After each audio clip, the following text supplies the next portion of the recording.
अरे ये आग कैसी? 303 में आग लगी ना खुराना अंकल? Yes yes. अरे ये क्या हुआ? पांडे तुरंत फायर ब्रिगेड और एम्बुलेंस में फोन कर। ठीक है अभी चलिए अंकल ऊपर चलिए।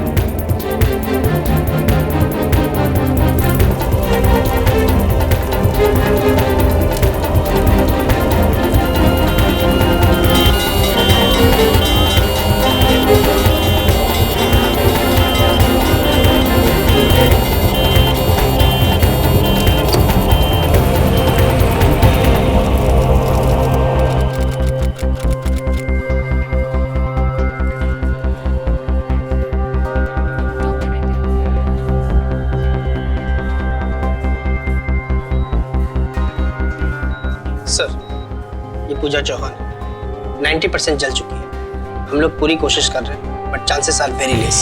और लड़का? रोहन इसका मंगेतर है। आइए।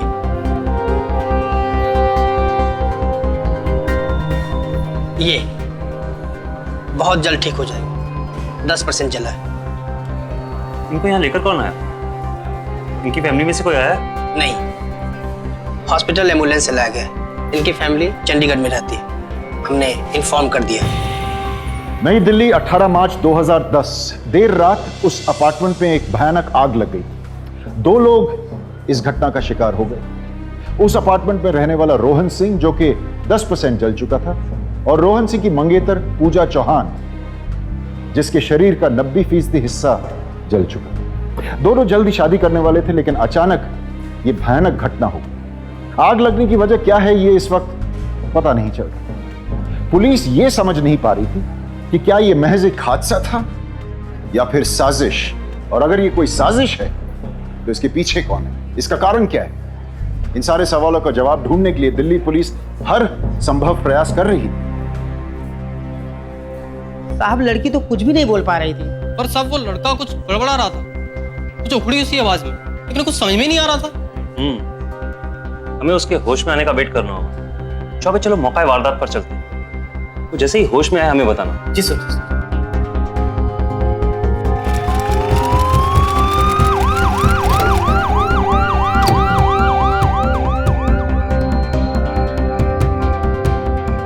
सर गैस सिलेंडर का नॉब तो बंद है, गैस से तो आग लगी नहीं है। सर शॉर्ट सर्किट नहीं हुआ, वायरिंग बिल्कुल ठीक है।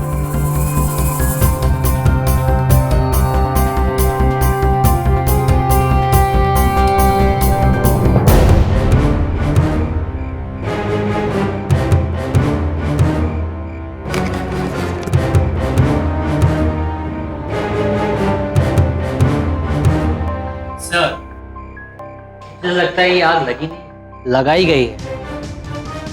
सर सोसाइटी कंपाउंड से पेट्रोल का डब्बा मिला है। आप अपनी टीम को बोलिए इस जगह का अच्छे से मुआयना करने के लिए, और इस डब्बे के फिंगरप्रिंट्स मुझे जल्द से जल्द भिजवाएं। सर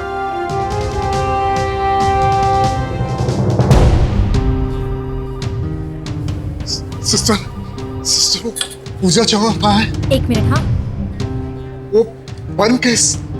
वो 1 केस वहाँ आईसीयू में है। पूजा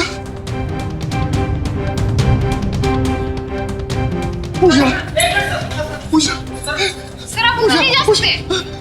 लेकिन आईसीयू है सर। सिस्टर पूजा मेरी बेटी है, मुझे उससे मिलना है। ठीक है मैं डॉक्टर को बुला देती हूँ, आप बात कर लीजिए। आप बात समझिए प्लीज। प्लीज मुझे मिलने दीजिए। प्लीज आप बैठ जाइए, मैं बुलाती हूँ। लेकिन मुझे डॉक्टर को बुलाइए आप प्लीज, मुझे ऐसे मिलना है मुझे। मिस्टर चौहान, मैं डॉक्टर अजय, और पूजा मेरी ही देखभाल में है। नमस्ते डॉक्टर साहब, प्लीज मुझे मेरी बेटी से मिलवा दीजिए। देखिए चौहान साहब, अभी उससे कोई नहीं मिल सकता, लेकिन क्योंकि वो जिस हाल में है इन्फेक्शन का खतरा बहुत ज्यादा है। आपको थोड़ा वेट करना पड़ेगा। डॉक्टर मेरी बेटी ठीक तो हो जाएगी ना? देखिए 90% बर्न है। हम अपनी तरफ से पूरी कोशिश कर रहे हैं। आप इत्मीनान रखिए, सब ठीक हो जाएगा। अरे राजाराम, साहब को पानी दो। हाँ? आप इनका ख्याल रखें, आप इत्मीनान रखिए, सब ठीक हो जाएगा। प्लीज।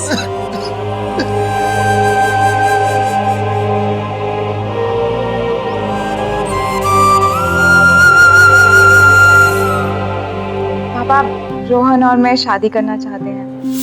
पापा रोहन बहुत अच्छा लड़का है। हाँ बेटी, तुम्हारी पसंद तो अच्छी ही होगी ना। पापा मैं आपको बैसाखी की छुट्टी में रोहन से मिलवाती हूँ। जरूर मिलवाओ, मैं भी तुम्हें दुल्हन के जोड़े में देखने के लिए बेताब हूँ। मुझे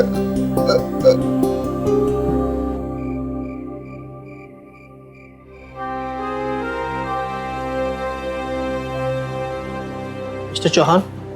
डॉक्टर साहब। जी, अब आप पूजा से मिल सकते हैं और ज्यादा बात मत कीजिए। Thank you doctor.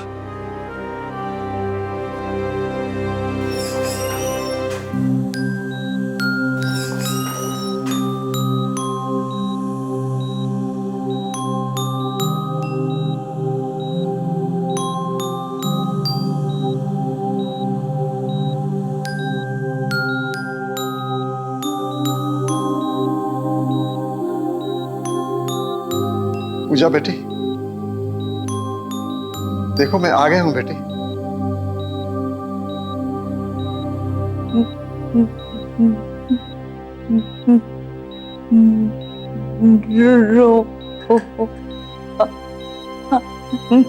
रोहन बिल्कुल ठीक है बेटी, अब तुम भी जल्दी से ठीक हो जाओ।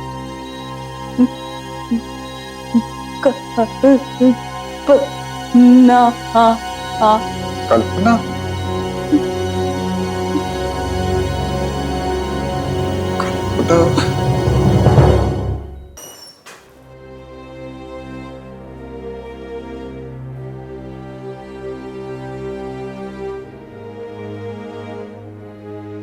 रोहन, मेरा नाम इंस्पेक्टर दीपक संधू है।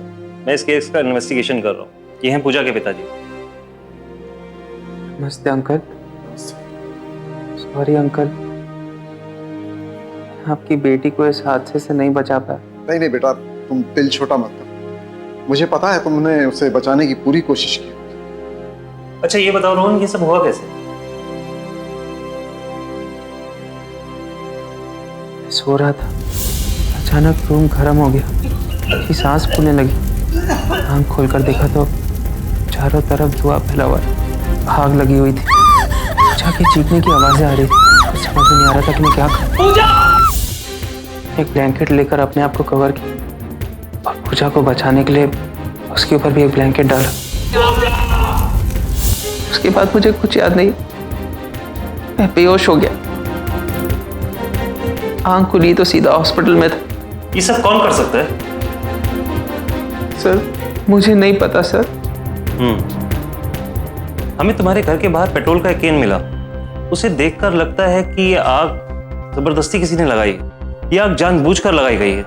वैसे किसी को तुमसे या पूजा से कोई दिक्कत थी? लेकिन बेटा, पूजा बार बार कल्पना कल्पना ऐसा नाम ले रही थी। ऐसी हालत में भी वो ये नाम। कल्पना? पूजा अगर कल्पना को जानती है तो तुम भी उसे जानते होगे। कौन है वो? सर 1 साल पहले कल्पना मेरी गर्लफ्रेंड थी। फिर हमारा रिश्ता खत्म हो गया। मैं बहुत दुखी था, सदमे में आ गया था। 9 महीने पहले मेरी मुलाकात पूजा से। उसे पहली बार देखकर मुझे लगने लगा यही वो लड़की है जिसके साथ मैं पूरी जिंदगी बिता देना चाहता। मैंने बहुत हिम्मत करके उसे प्रपोज किया और जब उसने हाँ कहा तो मैं खुशी के मारे पागल हो गया। अंकल सब कुछ सही चल रहा था तो बैसाखी की छुट्टियों में मुझे आपसे मिलवाना चाहती थी। लेकिन जब कल्पना को पता चला मैं और पूजा एक दूसरे से प्यार करते और शादी करना चाहते, वो बौखला गई। अरे कल्पना तुम यहाँ? कहाँ है वो? मेरी पूजा कहाँ है वो? अंदर है वो, रुको। अरे हम दोनों को छोड़ नहीं देती। कल्पना छोड़ो उसे, मैं कहता हूँ छोड़ो उसे। तुम्हें क्या लगता है तुम्हारे नाटक करने से मैं पूजा को छोड़ दूंगा? Listen, I love Pooja, okay? Better ये होगा तुम अभी घर से बाहर निकलो। I said get out. Rohan, तुम ये ठीक नहीं कर रहे हो। मैं तुम दोनों को नहीं छोड़ूंगी, याद रखना। अंकल उस दिन जब कल्पना घर आई थी ना, तभी मैं चाहता था कि मैं पुलिस में कंप्लेन करूं। पूजा ने मुझे रोक लिया, कहने लगी कि पुलिस में रिपोर्ट करने की कोई जरूरत नहीं, सब कुछ ठीक हो जाएगा। काश मैं पुलिस में कंप्लेन कर देता, ये नौबत ही नहीं आती कभी। चलो एक काम करो, कल्पना के बारे में इंफॉर्मेशन ले लो रोहन से। आइए सर। बोलिए, नाम बताइए। कल्पना, पूरा नाम। कल्पना शर्मा। Phone number 080।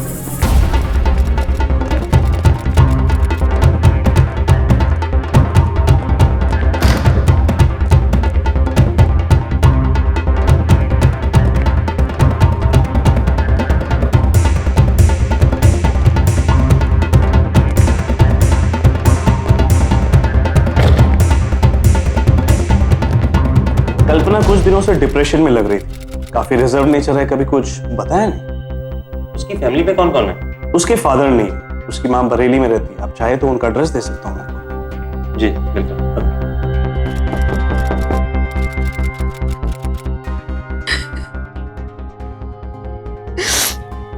करीब 1 हफ्ते से बात नहीं हुई, फोन ही नहीं उठाती है, काट देती है। मुझे तो इतनी चिंता हो रही है ना, मैं खुद उसके पास जाना चाहती थी।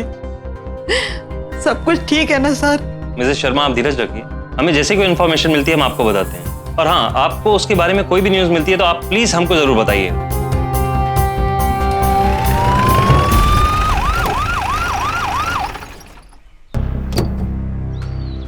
दिल्ली पुलिस कल्पना को ढूंढने की पूरी कोशिश कर रही थी, लेकिन कल्पना तो दूर, कल्पना की खबर तक नहीं मिल रही थी। एक तरफ कल्पना को ढूंढने के सारे प्रयास बेकार साबित हो रहे थे, और यहां दूसरी तरफ पूजा की हालत दिन ब दिन खराब होती जा रही। रवि अपनी बेटी पूजा को इतने दर्द में देखकर मायूस और लाचार होता रहा।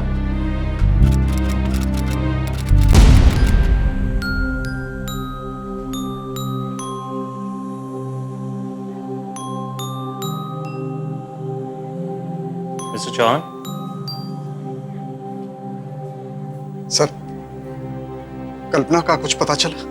अभी तक तो नहीं, ना तो वो अपने मुंबई वाले फ्लैट पर है, उसके दोस्त, उसके ऑफिस वाले, यहाँ तक कि उसकी माँ को भी नहीं पता कि वो कहाँ है। हमने अपने आदमी हर तरफ लगा दिए हैं, वो फुली जल्दी ही रिजल्ट सामने आएंगे। देखिए सर, उस लड़की को जल्दी ढूंढना बहुत जरूरी है। उस लड़की ने जीती जी मेरी बेटी को। देखिए सर, मेरी बेटी के साथ बहुत बुरा हुआ है। मैं उस लड़की को कड़ी से कड़ी सजा दिलाना चाहता हूँ। देखिए मिस्टर चौहान, हम अपनी तरफ से पूरी कोशिश कर रहे हैं। कोशिश? आपकी कोशिश का मैं क्या करूं? मेरी बीवी को मरे 5 साल हो चुके हैं, और मेरी बेटी पूजा, वही मेरी जिंदगी है, मेरे सब कुछ है। वो पूजा की हालत देखिए आप, तड़प रही है वो दर्द से, और आप कह रहे हैं कि हम कोशिश करें। अंकल प्लीज संभालिए अपने आप को, पूजा जल्दी ठीक हो जाएगी। इंस्पेक्टर साहब, कल्पना की बुआ पूना में रहती, सुषमा बुआ। कल्पना अक्सर उनके बारे में बात किया करती थी, वो लोग बिल्कुल फ्रेंड्स जैसे, और छुट्टियों में वो उनके पास जाया करती थी। एड्रेस तो मुझे ठीक से याद नहीं, और शायद कोरेगांव पार्क में। चलो चौबे।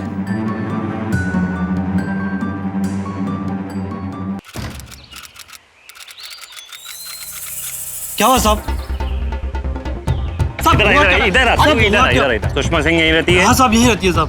तेरा नाम क्या है? सर मनोहर साहब। सुषमा मैडम किधर है? साहब, सुषमा मैडम पिछले 5 महीनों से अपने गांव गई हुई है। उनकी बेटी लंदन में रहती है ना। हाँ, एक मैडम जरूर आए थे, 2-3 दिन यहाँ पर रुके थे। उनकी भतीजी थी, और आज सुबह ही चलेगी। ये थी?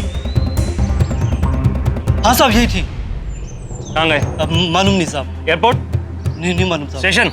मैंने कहा था उनको कि ऑटो या आपको टैक्सी करके दूं, तो बिना कुछ क्या चलेगी। सर, अंदर कुछ नहीं मिला। शर्मा, कुछ तो गड़बड़ है।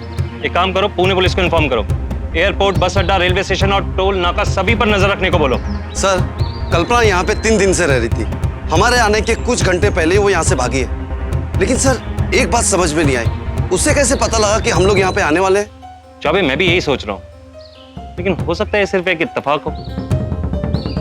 इसकी जैसे कोई खबर मिले तो हमें बताना। चौबे चलो। इंस्पेक्टर संधू को पता था कि इस केस को सॉल्व करने के लिए कल्पना तक पहुंचना बेहद जरूरी है, लेकिन यह बात समझ में नहीं आ रही थी कि जैसे ही पुलिस को कल्पना तक पहुंचने के कुछ सुराग मिलते और पुलिस आगे बढ़ती, कल्पना वहां से गायब हो जाती।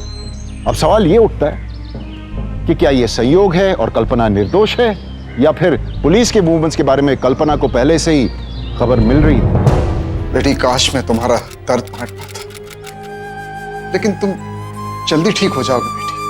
बस हिम्मत मत हारना। देखो पुलिस कल्पना को ढूंढ रही और उसे जल्दी पकड़ लेगी। वो तो पकड़ी जाती, लेकिन पता नहीं उसे कैसे पता चल गया कि पुलिस आने वाली है और वो हाथ से निकल गई। लेकिन मुझे पूरा यकीन है बेटी, जल्दी ही उसे उसकी करने की सजा मिलेगी।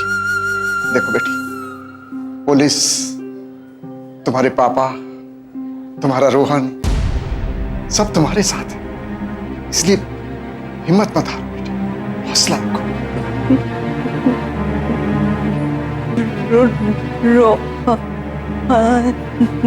रोहन रोहन ठीक है बेटी।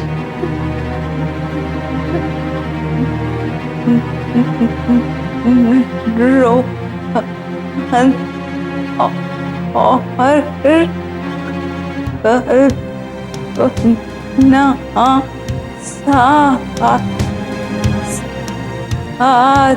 कल्पना रोहन साथ साथ। अचानक रवि के सामने कई अनसुलझे सवाल आ गए। उसे समझ में नहीं आ रहा था कि उसकी बेटी पूजा बार बार रोहन के साथ कल्पना का नाम क्यों ले रही थी। जहां तक वो जानता था, पूजा की सगाई कुछ ही दिनों में रोहन के साथ होने वाली थी। तो फिर रोहन का नाम कल्पना के साथ लेने का मतलब क्या था? पूजा अपनी दबी हुई टूटी आवाज में किस तरफ इशारा कर रही? कहीं रोहन इन सब में शामिल तो नहीं? कहीं रोहन पुलिस से कुछ छुपा तो नहीं रहा? इस कश्मकश के बीच रवि ने एक निर्णय लिया।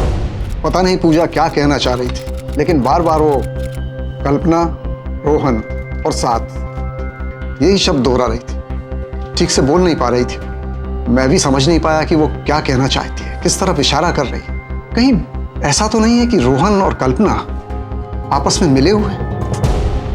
देखिए मिस्टर चौहान, पूजा अभी भी शॉक और ट्रॉमा में है। ऐसे में उसकी किसी भी बात का यकीन नहीं किया जा सकता। और हाँ, उस आग में खुद रोहन भी तो जला है।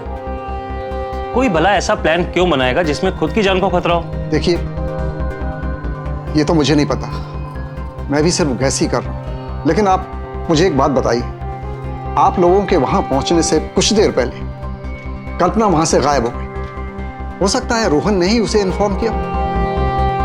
पर सर, हमें पूना जाने का क्लू और उसका पता भी तो रोहन ने ही दिया था।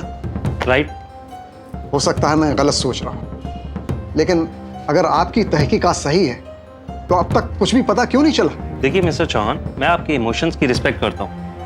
मैं आपको ये यकीन दिलाता हूँ कि जिस किसी ने भी ये किया है, हम उसे जल्दी पकड़ लेंगे। आप यकीन रखें। अपनी बेटी को इतने दर्द में देखना जाहिर है रवि के लिए बहुत मुश्किल था। लेकिन इस दुख से निराश होने की जगह रवि ने फैसला किया कि वो इस केस की तह तक जाएगा। उन बेरहम गुनहगारों को कोर्ट पहुंचाकर अपनी बेटी को इंसाफ दिलाएगा। साहब धीरज रखिए। दीदी कैसी है? अभी ठीक होने में टाइम लगेगा साहब। बेचारी उस रात इतनी जोर जोर से चिल्ला रही थी, लपटें इतनी तेज थी कि डर से मेरा दिल बैठ गया।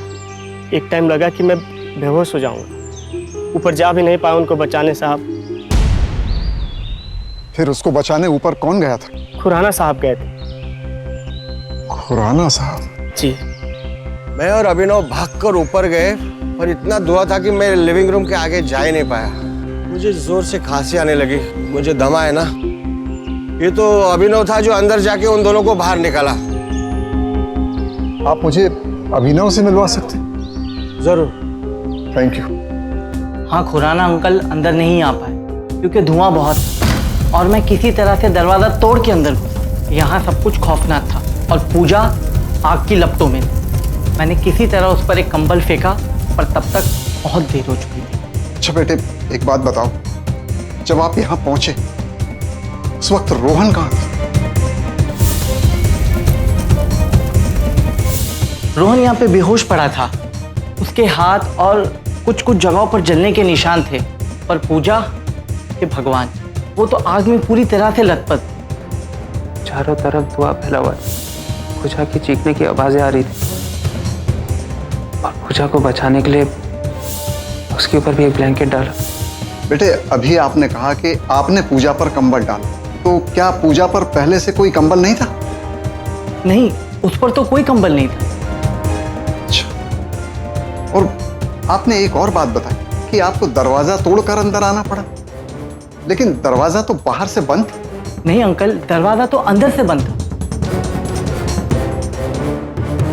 देखिए, अगर अंदर से दरवाजा बंद था तो बाहर से कोई आकर अंदर आग कैसे लगा सकता। दूसरी बात, रोहन और अभिनव दोनों कह रहे हैं कि उन्होंने आग बुझाने के लिए पूजा पर कंबल फेंका। इसका मतलब यह कि उनमें से कोई एक झूठ बोल रहा है, और मुझे लगता है कि रोहन का भी इसमें हाथ था। सर, पूजा चौहान केस की फॉरेंसिक रिपोर्ट आ चुकी है। ठीक है, तुम चलो, मैं आता हूँ। जी सर। आप 2 मिनट बैठिए, मैं आता हूँ।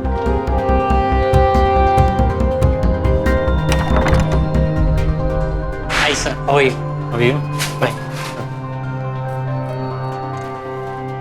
ये फाइल।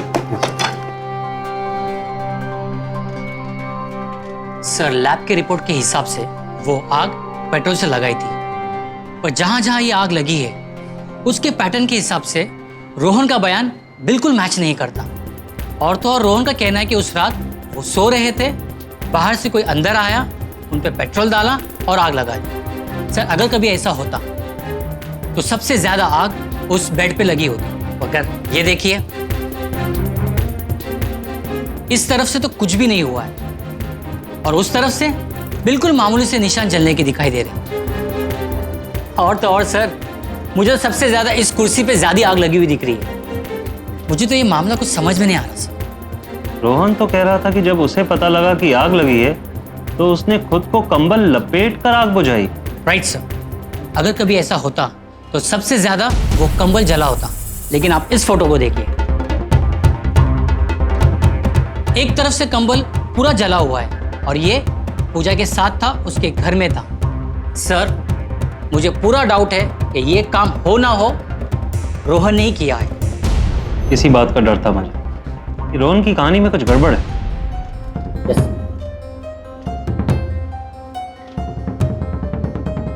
सर, वो एक्चुअली हम लोग बेड पे ही थे। आग लगने के बाद पूजा चेयर की तरफ गई होगी, इसलिए चेयर पे आग लग गई। अच्छा, उसकी पूरी बॉडी आग में जल रही थी, वो जाकर कुर्सी पर बैठी जिसके कारण कुर्सी में आग लग गई। घर का दरवाजा अंदर से बंद था ना? जी सर।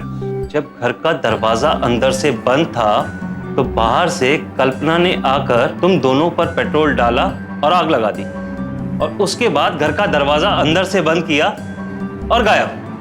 सर, मेरे कुछ समझ में नहीं आ रहा आप क्या कह रहे हैं। आप सवाल ना से कीजिए ना। आप एक बात सोचिए, अगर मैं इसमें मिला होता, मैं यहाँ से भाग नहीं जाता। क्यों अपने आप को एक कमरे में बंद करता जहाँ आग लगने वाली हो और अपने आप को जला देता? अभी तो जला हो ना सर, हॉस्पिटलाइज्ड हूँ, अभी तक ठीक नहीं हुआ। सच बताऊँ तो सर, जब मैं डरा हुआ था, शॉक था, इसलिए आपसे कहीं गलत बातें कह दी मैंने। सर, आप ही सोचिए, अगर मैं कल्पना के साथ मिला होता, मैं कल्पना को ढूंढने में आपकी मदद क्यों करता? झूठे, बंद करो तुम्हारा ये नाटक। तुम हम लोगों को गोल गोल घुमा रहे हो। अरे, तुम्हारी मदद से कल्पना मिल गई क्या? तुम ये सब इसलिए कर रहे हो ताकि जांच इधर उधर हो जाए और तुम बच जाओ। सर, मैं भी तो ये क्राइम भुगत रहा हूं ना। आप लोग कल्पना को नहीं ढूंढ पा रहे, इसलिए मुझे घेर लिए, सारा इल्जाम मुझ पर लगा रहे।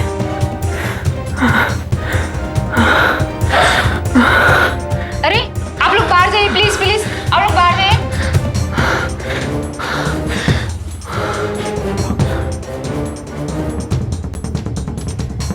झूठ बोल रहा है वो, मुझे पूरा यकीन है ये सब उसी ने किया है। हो सकता है आप जो कह रहे हो ठीक हो मिस्टर चौहान, मुझे भी लगता है कि रोहन कुछ ना कुछ तो छुपा रहा है। वही है सबके पीछे सर, वो मनगढ़ंत कहानियां बना रहा है। देखिए, मैं आपको बोल रहा हूं कि ना तो हमारे पास उसके खिलाफ कोई सबूत है और ना ही कोई गवाह। ऐसे में अगर मैं उसे अरेस्ट कर भी लेता हूं तो वो तुरंत बाहर आ जाएगा। इस समय सबसे ज्यादा इंपॉर्टेंट है कल्पना को ढूंढना। एक बार कल्पना अगर हमारे हाथ में आ गई तो ये गुत्थी खुद ब खुद सुलझ जाएगी। हाँ, वो हमसे कुछ छुपा जरूर रहा है। वो हॉस्पिटल से बाहर आने वाला है, हम अपने आदमी उसके पीछे लगा देंगे। अगर वो कल्पना से मिला हुआ है तो वही हमें उस तक पहुंचाएगा। आप चिंता मत करिए, हम उसे ढूंढ लेंगे।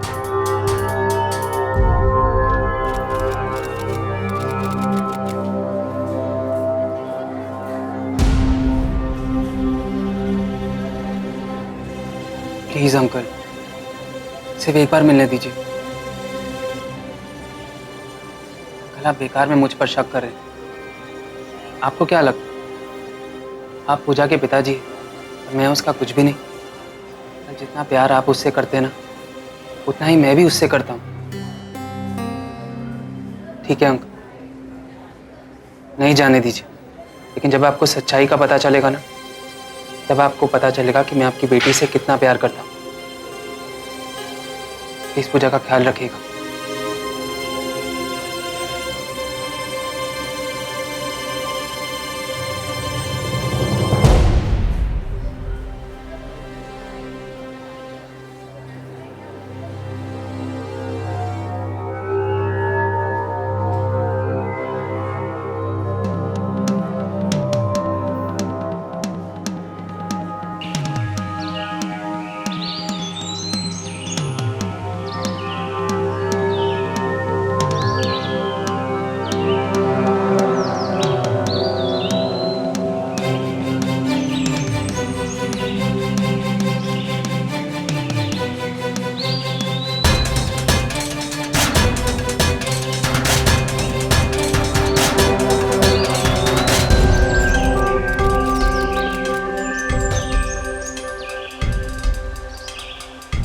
पुलिस के कई दस्ते लगातार रोहन पर नजर रखे हुए थे। वो कहां जा रहा है, कौन उसके घर तक आ रहे हैं, ये सब दर्ज किया जा रहा है। रवि को शक था कि रोहन कहीं ना कहीं इस घटना में शरीक है, और रवि की इसी विश्वास की वजह से पुलिस लगातार रोहन पर नजरें बनाए रखे हुई थी।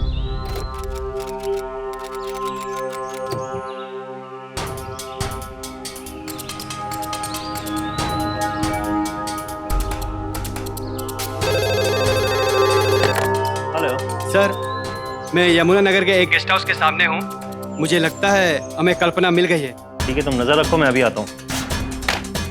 चौबे, मैं बताती हूँ, सब ठीक है, तुम टेंशन मत लो।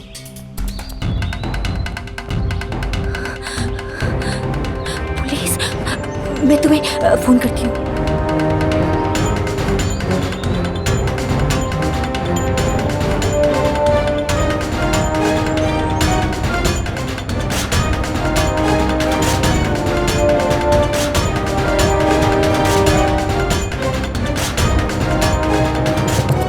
मैडम, मैडम रुकिए।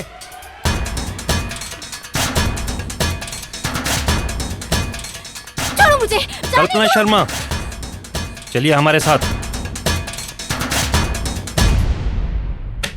देखो इन पिक्चर्स को।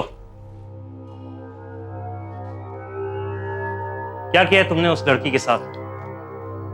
तुम जानती हो उसकी सजा? अगर पूजा बच जाती है तो कम से कम 10 साल की जेल। खुदा ना खास्ता अगर उसे कुछ हो गया तो जिंदगी भर जेल में रहोगे। कल्पना शर्मा, तुम्हारे खिलाफ हमारे पास सभी सबूत हैं। बस ये बताओ, ये जो भयानक और गंदी सोच है ना, ये किसकी है? इसके पीछे कौन है? देखो, अगर तुम हमें सब कुछ सच सच बताओगी तो हो सकता है कानून की तुम मदद करो और उसके बदले में तुम्हें भी कुछ छूट मिलेगी। बोलो कल्पना, किसी ने उकसाया है तुम्हें, वरना जिंदगी भर यहीं सड़ोगी। जलन के कारण एक मासूम। जीना हराम कर दिया था उसने हमारा। हमारा? हमारा मतलब? रोहन कौन था? रोहन था ना? जीना हराम कर दिया था, इसलिए जिंदा जला दिया। ठीक है, तो फिर तुम सजा के लिए तैयार हो जाओ। देखो जरा कुछ बोलती है तो। बोल, कौन था तेरे साथ? हाँ, बोलती क्यों नहीं है? बोल। सर। बोलो चौबे। सर, कल्पना को पकड़ने के चक्कर में रोहन पे से नजर हटी और वो हमारे हाथ से निकल गया। अभी तक गायब है सर। क्या चौबे, तुम्हें पता है वो हमारे लिए कितना इंपॉर्टेंट था? उसके बिना हम केस सॉल्व नहीं कर सकते। इसी वक्त जाओ और कंट्रोल रूम को इन्फॉर्म करो, नाकाबंदी करो। जी सर। रोहन,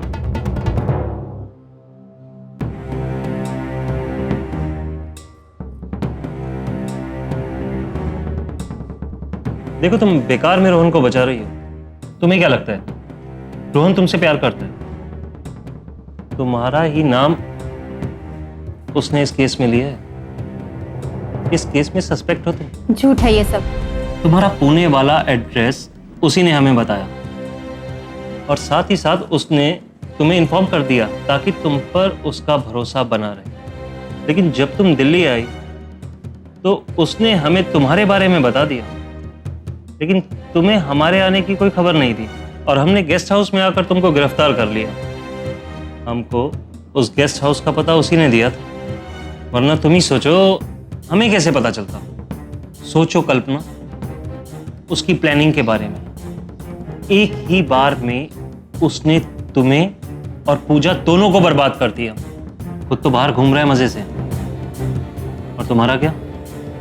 थोड़े दिनों में नई पूजा, नई कल्पना, फिर शादी, फैमिली। अगर तुम्हारी यही मर्जी है तो फिर ठीक है। रोहन और मैं दोनों 7 साल से साथ रहते थे। रोहन को दिल्ली में काम मिल गया था। यहाँ आते हुए बहुत खुश था, लेकिन मैंने कभी सोचा ही नहीं था कि वो मुझे छोड़ देगा, यहाँ आ जाएगा। इस बात पर हम दोनों का बहुत झगड़ा हुआ और हम दोनों अलग हो गए। लेकिन अभी 1 महीने पहले ही उसने मुझे फोन किया और हम मिले। रोहन और मैं एक दूसरे के बिना नहीं रह सकते थे। हम दोनों के बीच में अभी भी प्यार था और अक्सर हम लोग मिला करते थे। पूजा हमारे बीच में नहीं थी, लेकिन एक अजीब सा डर हमेशा बना रहता। मेरा रोहन के साथ 7 साल का रिश्ता था और पूजा का तो अभी जुमा 1 साल भी नहीं हुआ था। रोहन पर मेरा ज्यादा हक था, और वैसे भी रोहन तो सिर्फ मेरे साथ ही खुश रह सकता था। लेकिन पूजा तो ये बात मानना ही नहीं चाहती थी। इसीलिए पूजा को रास्ते से हटाना जरूरी हो चुका था। हम दोनों ने मिलकर प्लान बनाया। शिमला चलते हैं, उसे पहाड़ियों से धक्का दे देंगे। लेकिन रोहन, अगर हमें किसी ने देख लिया तो? ऐसा करते हैं, हम किसी को हायर करते हैं। पागल हो गई हो? अगर उस इंसान ने मुंह खोल दिया ना तो सारी जिंदगी जेल में सड़ेंगे। फिर रोहन? करना तो हमें ही कुछ होगा। एक काम करते हैं, उसे जिंदा जला देते। क्या? जिंदा? लेकिन रोहन, अगर हम पकड़े गए तो? कभी नहीं, ऐसा लगेगा एक्सीडेंट हो गया।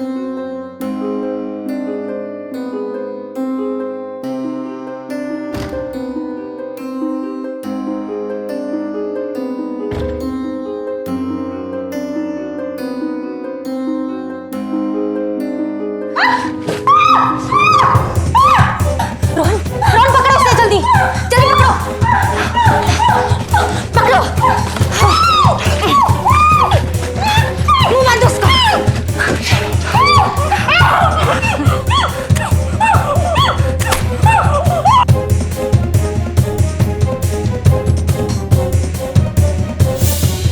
फिर पेट्रोल कैन लेके मैं बाहर चली गई। रोहन को वहां रुकना पड़ा प्लान के मुताबिक, ताकि किसी को हम पर शक ना हो सके। लेकिन मैंने कभी नहीं सोचा था रोहन मेरा इस्तेमाल करेगा, रोहन मुझे यूज करेगा। मैंने कभी नहीं सोचा था, कभी नहीं। रोहन। बयान लिख लो। पुलिस ने हर संभव जगह रोहन को तलाशने की कोशिश की, लेकिन वो कहीं नहीं मिला। इतनी छानबीन के बावजूद रोहन का कोई सुराग नहीं मिल रहा था। बेटी, मैं पूरी कोशिश कर रहा हूं कि वो लोग बचने ना पाए, लेकिन करूं तो क्या करूं?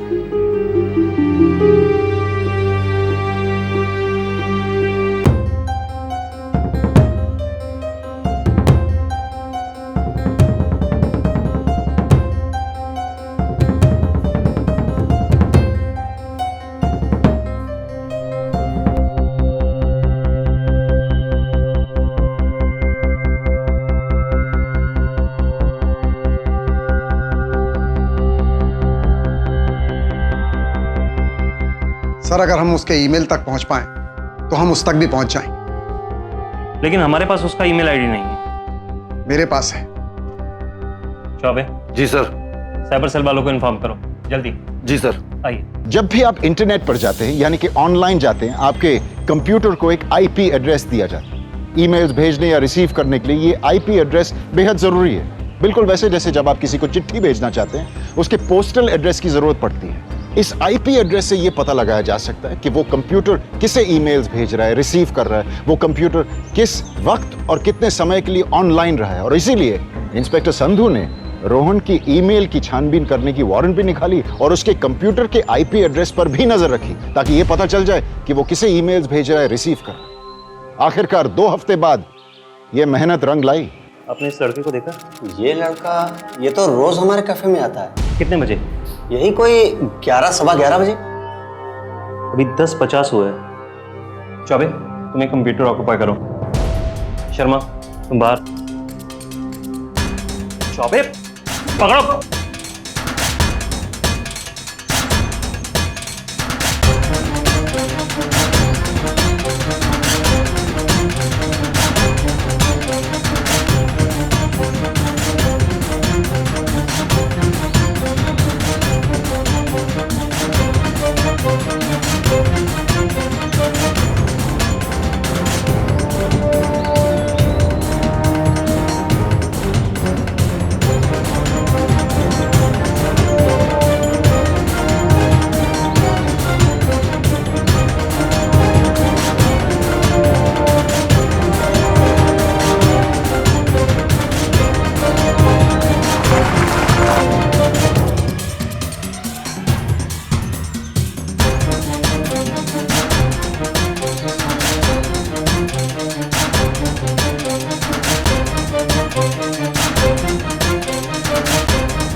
बोल।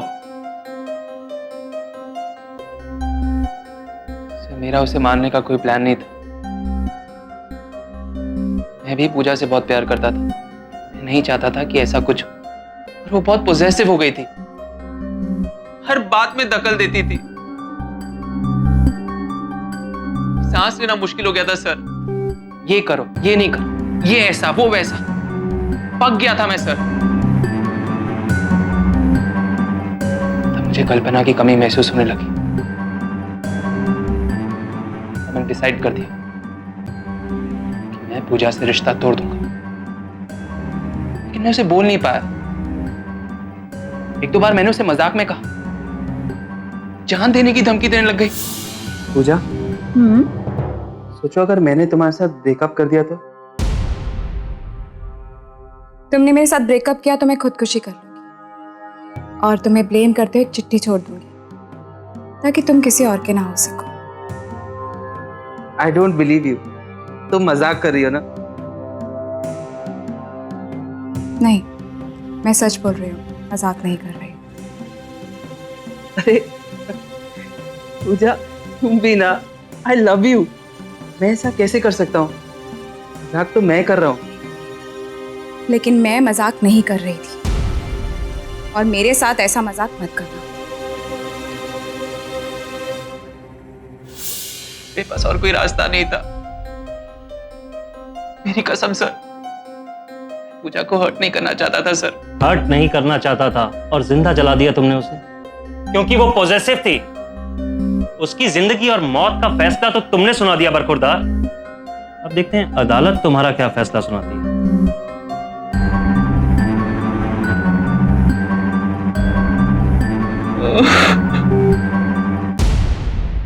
पूजा बेटी, हम लोग जीत गए। जिन लोगों ने तुम्हारी ये हालत की वो अब आजाद नहीं घूम रहे, सजा मिल गई है। तुम जल्दी से ठीक हो जाओ, फिर हम घर चलेंगे। ठीक है बेटी?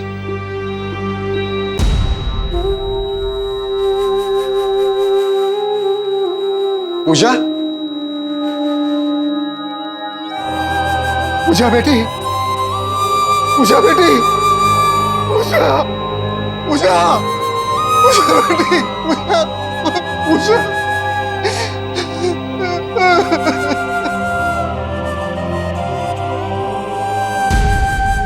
लव ट्रायंगल फिल्मों में, कहानियों में ये देखने सुनने को कभी कभी अच्छे भी लग जाते हैं, लेकिन असल जिंदगी में ये लव ट्रायंगल काफी उलझाने वाला मामला बन सकता है।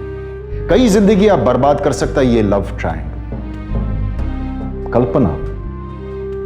कल्पना की गलती ये थी कि वो रोहन की बातों में आ गई। कल्पना का गुनाह ये था कि वो इस बेरहम और बर्बर साजिश का एक हिस्सा बन गई। और रोहन तो सबसे बड़ा गुनहगार है ही। उसने 2 लड़कियों के साथ रिश्ता रखा, दोनों को अपने हिसाब से इस्तेमाल किया, और यही नहीं, उसके बाद उसने अपने ही मंगेतर को जलाकर मार दिया। लव ट्रायंगल, इसे लव तो नहीं कहा जा सकता। और जैसे अक्सर होता है, इस ट्रायंगल का अंत भी दुखद ही रहा। तमाम कोशिशों के बावजूद पूजा को नहीं बचाया जा सका। अगर रवि के लिए संतोष की कोई बात है तो वो ये है कि रवि ने अपनी हिम्मत और विश्वास के साथ पूजा के गुनहगारों को सजा दिलवाई। कहते हैं कि सच कड़वा होता है, लेकिन अगर देखा जाए तो सच जैसा भी हो उसे स्वीकार करने में ही सबकी भलाई। जरा सोचिए, अगर पूजा ने रोहन के इस कड़वे सच को स्वीकार कर लिया होता, रोहन की बेवफाई की वजह से उसे ठुकरा दिया होता और अपनी जिंदगी में आगे बढ़ जाती, तो आज हम आपको यह दुखद कहानी नहीं सुना रहे। प्यार अंधा होता है, ऐसा भी कहा जाता है, लेकिन जरूरी है कि हम अपनी आंखें खुली रखें, दिल के साथ दिमाग का भी इस्तेमाल करें और दोनों के बीच संतुलन बनाकर आगे बढ़ें। तभी आपका प्यार एक सुखद मुकाम तक पहुंच सकता है। इसी ख्याल के साथ मैं आपसे विदा लेता हूं। कल फिर मुलाकात होगी एक ऐसी सच्ची घटना लेकर। तब तक खुश रहिए, सुरक्षित रहिए। सावधान इंडिया, इंडिया फाइट बैक। नमस्कार। तो सावधान।